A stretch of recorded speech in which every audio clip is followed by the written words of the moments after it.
جب آپ خود مان رہے ہیں کہ پاکستان اور امریکہ کے درمیان اعتماد نہیں تھا تو آپ آئی ایس آئی کو اتنا کیوں ڈیفینڈ کر رہے ہیں؟ پاکستان اور آئی ایس آئی کچھ تو ایسا کر رہے ہیں جس کی وجہ سے پاکستان اور امریکہ کے درمیان بار بار ٹرسٹ کا سوال اٹھتا ہے. I was speaking because I believe that unless you speak out and prove that you are not complicit, people take it for granted that you were complicit. آپ کو ایک اور بات بتاؤں کہ کیوں میں یہ کہتا ہوں کہ یہ سازش نہیں تھی، تو کیوں اعتماد کا فقدان ہے. مسئلہ یہ تھا کہ مائکرو مینجمنٹ کی جا رہی تھی یونائٹڈ اسٹیٹ کی طرف سے. ہمیں اس مرحلے پر یہ سمجھ لینا ضروری ہے کہ منصوبہ بندی میں ہمیں اکٹھے ہونا چاہیے، ایک دوسرے کی نیتوں کو جاننا چاہیے. کیا پاکستان کی نیت دہشت گردی کے خلاف جنگ لڑ کے القاعدہ اور طالبان کو شکست دینا ہے؟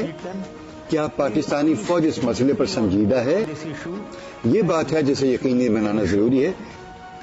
جب بات آتی ہے ٹیکٹکس اور طریقہ کار کی کہ معاملات کو ڈیل کیسے کریں، تو معاملات چھوڑ دینا چاہیے پاکستان پر. جیسے سراج حقانی جیسے سرکردہ آدمی کو لے لیں، میرا خیال ہے کہ آپ بھی اسی کے بارے میں بات کرنا چاہ رہے تھے.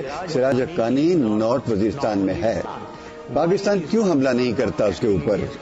یہی وہ معاملہ ہے جس کی بنا پر ہر طرف بے اعتمادی پائی جا رہی ہے ساری دنیا میں. مجھے پورا یقین ہے کہ پاکستانی فوج اور حکومت کے پاس ٹھوس وجوہات موجود ہیں کہ وہ اس کے خلاف کیوں فوری طور پر ایکشن نہیں لیتے. یہ بتانا چاہیے یونائٹڈ اسٹیٹس کو، اور یونائٹڈ اسٹیٹس کو یہ سمجھنا چاہیے. ممکن ہے اس وقت ایسا کرنا پاکستان آرمی کے مفاد میں یا پاکستان کے مفاد میں نہ ہو کہ وہ فوری طور پر حملہ کر دیں.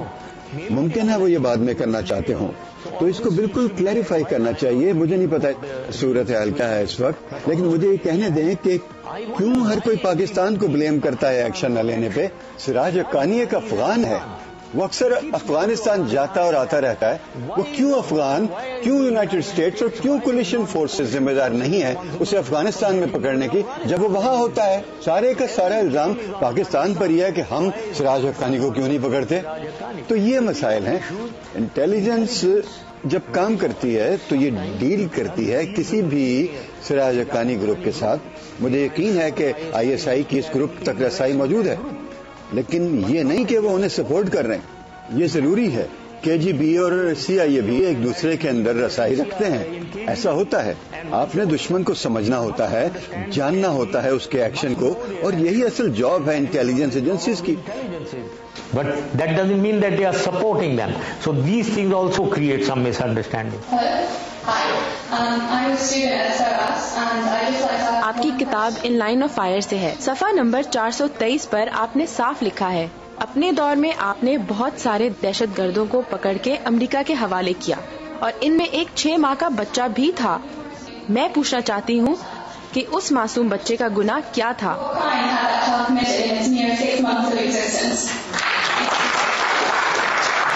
کیا کرائم؟ میں آخری بات نہیں سمجھا. کیا کرائم تھا وہ؟ یہ کہہ رہی ہیں کہ آپ نے 6 ماہ کا بچہ امریکہ کو ہینڈ اوور کر دیا وار آن ٹیرر میں. اس بچے نے کیا جرم کیا جس کی اس کو سزا دی آپ نے؟ اور ڈالر بندے جو ہم نے ہینڈ اوور کیے تھے. جی 6 ماہ کا بچہ، اور آپ نے اپنی کتاب میں لکھا ہے 6 مہینے کا بچہ. What naan sense! میں نے کبھی اس طرح کی کوئی بات نہیں لکھی. سر یہ لکھا ہے آپ کی کتاب میں. Open the book and read it. I am very sure that I never written this. must be a 6 years کہ 6 مہینے کا بچہ ہینڈ اوور کیا تھا میں نے. یہ فضول بات ہے. Are you sure about it? I'm pretty sure. I don't have the book on me.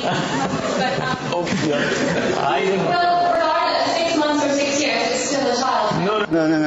نہ کوئی بچہ ہینڈ اوور نہیں کیا گیا. میں نے ایسا کچھ نہیں لکھا. میں اتنا بھی اسٹوپڈ نہیں ہوں کہ وہاں ایسی چیزیں لکھوں.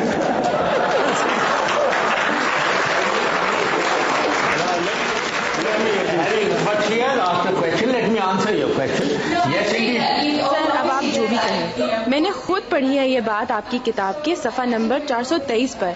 اب آپ کیسے؟ نہیں میں نے نہیں کیا ایسا. کیا ہے کسی کے پاس وہ کتاب؟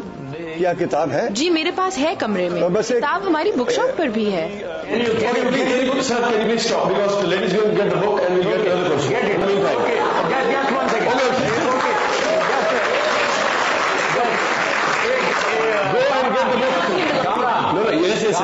I want to bet with her.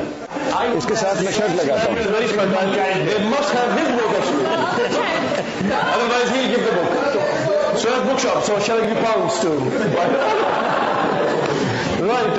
اچھا، جس دوران یہ ابھی خاتون گئی ہیں اس دوران کچھ کوشچنز کیے جائیں. بھائی کوئی ٹفسٹ کوشچن ہے آپ کے پاس؟ میرا نام کمال ورک ہے اور میں لاہور سے ہوں. مسٹر مشرف، جب آپ دستور کی بات کرتے ہیں تو مجھے اس بات پر شرم آتی کہ آپ جیسے جرنیل نے میرے ملک کے 2/3 اکثریت رکھنے والے وزیر اعظم کی حکومت اور دستور دونوں کو توڑ دیا. آپ پاکستان جانا چاہتے ہیں، بہت اچھی بات ہے. آپ کو پاکستان لے جا کر عدالت کے کٹہرے میں کھڑا کر دینا چاہیے اور آپ کے جرائم کی بنیاد پر آپ کو قتل کر دینا چاہیے.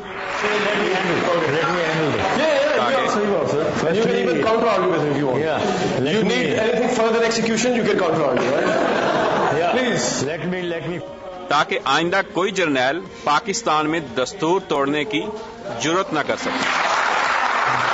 First of all say 99 میں جب میں آیا میں فضا میں تھا واپسی پر سری لنکا سے. میرے زمین پر کسی سے کوئی رابطہ نہیں تھا. ٹھیک. اور پھر یہ ہوا کہ میرے جہاز کو لینڈ کرنے کی اجازت نہیں دی گئی اور مجھے قطعی علم نہیں تھا کہ زمین پر نیچے کیا ہو رہا ہے کیونکہ میرا کسی سے کوئی رابطہ نہیں تھا اور مجھے کچھ پتا نہیں تھا. تو میں نے جب لینڈ کیا میں انچارج تھا پاکستان کا تو مجھے کہنے دیں کہ میں اسے کاؤنٹر کو کہتا ہوں نہ کہ کو، کیونکہ یہ نواز شریف خود تھا جس نے مجھے فضا میں ہی ڈسمس کر دیا. اور میں کہتا ہوں یہ سب کچھ آئین کی صریحاً خلاف ورزی تھی. اس نے آئین کو پامال کیا میرے ساتھ یہ سب کچھ کر کے. اور جیسا میں نے کہا کہ میں فضا میں تھا اور کسی کو کوئی آرڈر نہیں دے رہا تھا، میں کسی سے رابطے میں نہیں تھا پاکستان میں. تو جو کچھ بھی ہوا وہ سب کچھ دوسروں نے کیا اور میں لینڈ کر گیا. دوسرے یہاں میں ایک اور چیز کہنا چاہوں گا. پاکستان میں بدقسمتی سے ایک عجیب و غریب ماحول ہے. پاکستان میں بدقسمتی سے سیاسی حکومتوں نے کبھی پرفارم نہیں کیا سوشو اکنامیکل حوالے سے. پاکستان کے لوگوں کے لیے، پاکستان کی ترقی کے لیے اور لوگوں کی بھلائی کے لیے نیور. اور میں ریپیٹ کروں گا یہ کچھ نہیں کیا گیا. تو سمجھنا چاہیے یہاں المیہ یہ ہے کہ جب گورنمنٹ پرفارم نہیں کرتی اور پاکستان نیچے کو جاتا ہے اور جیسا آپ نے سنا ناکام قرار پاتا ہے، ایک ڈیفالٹڈ اسٹیٹ کہلاتا ہے، تو کیا ہمیں اڑے رہنا چاہیے؟ or should some corrective measure be taken by anyone? That is the dilemma that needs to be resolved in Pakistan. Army general کی ذمہ داری نہیں ہوتی کہ وہ ہر فیصلہ خود ہی کر لے. آپ نے کارگل آپریشن پر نواز شریف کو اعتماد میں نہیں لیا. یہ آئین کی شدید ترین خلاف ورزی ہے. How do you say that? He was very much on board. He knew it. جو جی میں آنے کہیں جا رہے ہیں آپ کے. نواز شریف نے کہا تھا کہ کارگل کی جس بریفنگ کی آپ بات کر رہے ہیں وہ نواز شریف صاحب وہاں صرف سیر و تفریح کے لیے آئے تھے. نواز شریف در حقیقت کارگل آپریشن پر آمادہ نہیں تھے اور آرمی کے دوسرے جنرل بھی ایسا نہیں چاہتے. ایسا نہیں. وہ سارا کچھ آپ نے دوسروں کی مرضی کے خلاف کیا تھا. This needs a very interesting. You are getting involved in military strategy. It is quite the opposite. یہ قطعی طور پر الٹ ہے. اس کے ملٹری سائڈ قطعی طور پر اس کی الٹ تھی جو آپ کہہ رہے ہیں کارگل میں. ایئر فورس اور نیوی کو بھی نہیں پتا تھا کیونکہ یہ ایک ٹیکٹیکل ایکشن تھا ایک ڈویژن لیول پر اور نیچے بریگیڈ لیول پر. ایئر فورس اور نیوی کی ضرورت نہیں تھی. یہ کوئی کھلی جنگ نہیں ہو رہی تھی وہاں. یہ ایک مجاہدین ایکٹیویٹی تھی جس سے یہ سب کچھ کیا گیا. اور نواز شریف یہ جانتا تھا.